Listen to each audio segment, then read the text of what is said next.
Timothy Bradley's already the fighter who's been doing it all his life. You know, the way he does it. He doesn't.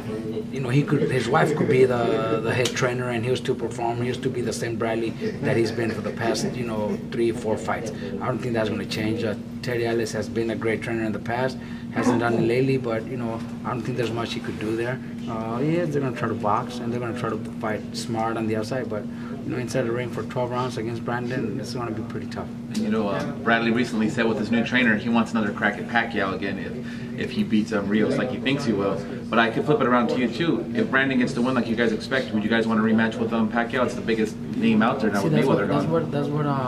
That's what people might not see. Bradley might be able to say, he could be able to call out Pacquiao, even though he lost in the last fight against Pacquiao, and he could still call up Pacquiao. But if we call up Pacquiao and we say we want Pacquiao next, people are gonna think we're idiots, after we lost to Pacquiao.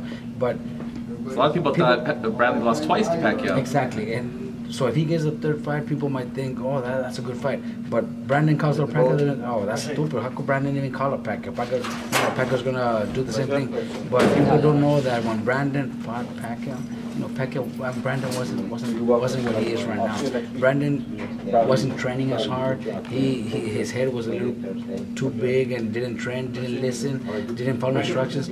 Plus, he had a really bad injury since the second Alvarado fight. People don't realize, and we never told anybody. And we're not bringing up excuses. We lost. They were better than us, and I'm not saying because of that injury.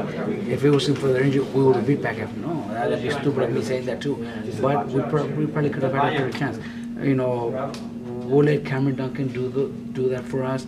If it's a rematch or if it's a bigger fight, against somebody else, that's up to Cameron Duncan. We just want to focus on Timothy Bradley, and that's our main focus right now. Who fights next or first? Mickey Garcia or Marcos Maidana? Who's gonna be in the race? That's a good one.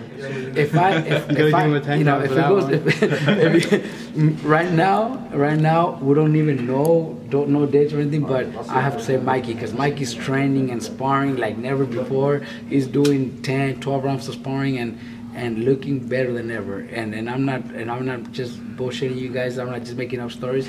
He's looking better than before he retired. 2 years ago. I'm telling you, I'm not lying about this. Fighters take. Mayweather retired for a couple of years and came back and did great. I think Mikey needed that time off, and when Mikey comes back, which we're hoping that something happens soon, Mikey's gonna look better than he was looking before he retired. And Maidana, he's enjoying his home country, his family, national food over there. They eat a lot of meat. So, I don't blame him. He had 3 great fights back to back, Broner and twice with Mayweather. Made a lot of money, so why not enjoy it? I don't blame him. If his head's not in it though, should he just retire? Do you think? I do think so. Look, if his head is not in it, he just doesn't want to do it, and if he comes back because everybody's forcing him to do it, I'm not gonna force him. I don't talk to my dad. I'm not calling him, telling him he needs to come back, because that's not my business. It's between him, his family. If he has the passion, he'll do it. And if he does it, and he does it just because people are telling him he needs to do it, or his promoter or his manager want him to do it, then he might get hurt if he doesn't really want to do it. Plus, all the weight is going to affect him. That all the weight that he has to lose might affect him. I respect whatever decision he makes, and if he decides to come back, and comes back to me, then we'll train hard and we'll get him ready. But it's all up to him. It's all up to him.